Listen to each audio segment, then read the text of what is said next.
Hillary Clinton says she was eager to sit down with FBI agents Saturday.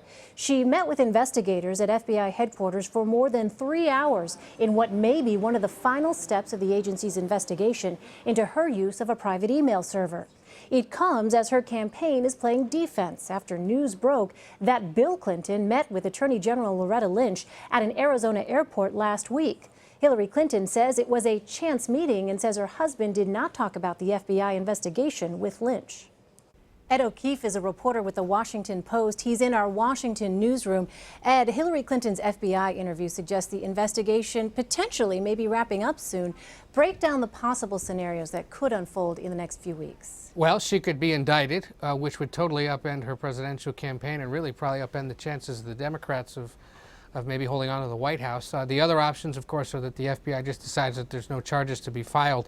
I think one thing we need to keep an eye on, though, is if they do decide that, to what extent does the FBI issue some kind of finding or outline their investigation, and how tough is the wording in there, perhaps, about her judgment and the decisions that were made surrounding her email server.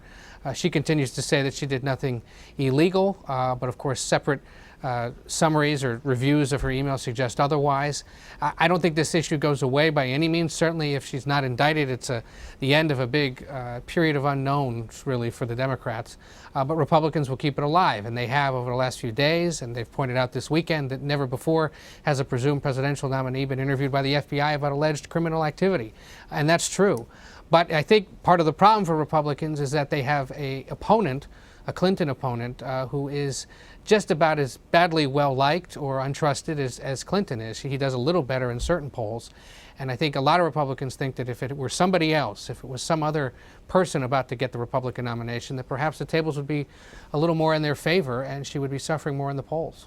Well, Ed, on Face the Nation, Molly Ball called Bill Clinton's meeting with Loretta Lynch a quote-unquote cloud over her candidacy. What are your thoughts on that, Ed? Do you agree? Absolutely. I think it's just another example of the Clintons doing or saying something that really just complicates their lives. I mean, ultimately, this may all wash away and voters won't care. But, you know, I think a lot of Republicans now, based on what happened this week in Phoenix at the airport, are going to make a lot of new demands. They're going to perhaps want to see the transcripts of the FBI interview with Mrs. Clinton. They're going to insist that Mrs. Lynch have no involvement whatsoever, or they're going to want to review it. And they may even want to review it in front of congressional committees. And if the FBI Director James Comey comes up there, he's certainly going to be asked about that. He's considered a straight shooter by members of both parties, held in high regard by Republicans, and they're going to be looking to him to make clear whether or not he thought that meeting perhaps interfered in any way. She insists it did not. The former president and Mrs. Clinton insist it didn't. They realize it was a bad idea to do. But it does raise a lot of questions, I think, about the Attorney General's judgment more than anyone. Why didn't she have the wherewithal in the moment to sort of say, you know what, Mr. President, it's very nice to see you. I realize it's hot outside, but you should get off this plane because, you know, bottom line, I'm investigating your wife. Yeah. All right, let's turn to the question, Ed, of VP picks. New Jersey Senator Cory Booker is raising eyebrows for what he said Sunday morning. Let's take a listen. 2 weeks ago, you said you were not being vetted to be Hillary Clinton's vice presidential running mate. Is that still the case? Has your staff provided any personal documents to the Clinton campaign? You know, at this point, I've answered this question, talked about this. I'm just referring questions about the vice presidency to the woman that's going to have to make this decision. You should talk to the Hillary Clinton campaign. What I do know is that on the Democratic side, there are many fabulous candidates. All right, so that was interesting, Ed. Booker is no longer denying that he's being vetted.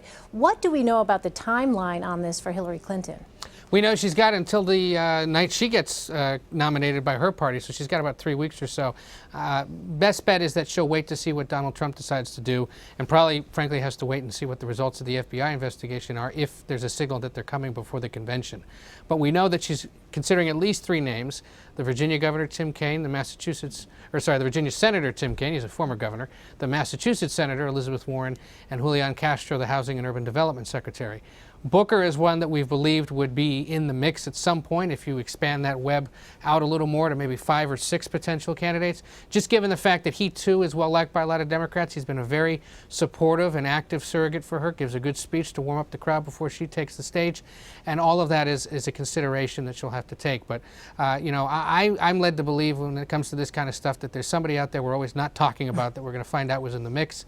That's the case on both sides this time. I think there's probably somebody out there we're just not thinking of, or that they're not telling us about, that's being considered. Yeah, that's probably pretty wise. All right, same question, though, on the Republican side. Donald Trump is expected to announce before the convention kicks off. What are you hearing about that? We know that Newt Gingrich, the former House Speaker, is one of those being considered. The New Jersey Governor, Chris Christie, is another. He met on Saturday with the Indiana Governor, Mike Pence, who not only is a governor who's up for re-election and is well liked by conservatives, but also is a former member of the House. Part of the reason I think Pence is under consideration is because he can't get another governor who used to be a congressman to sign on to being vetted, and that is, of course, John Kasich, the governor of Ohio, who was one of his former opponents. The reason just being that Kasich, I don't think, is able to stomach the idea of working with Trump, and we've got no indication it's happening. But again, maybe he's the unknown person that we're not talking about. Pence would be an interesting pick. He would check a lot of boxes, but I'm led to believe that it'll be someone more along the lines of a Gingrich or a Christie. Others mentioned include the Senators Bob Corker of Tennessee and Richard Burr of North Carolina, because they run the foreign relations and the intelligence committees, respectively, and that would give Trump some heft when it comes to talking about foreign affairs. All right, a lot to look forward to. Ed O'Keefe, thanks so much. Take care, Elaine.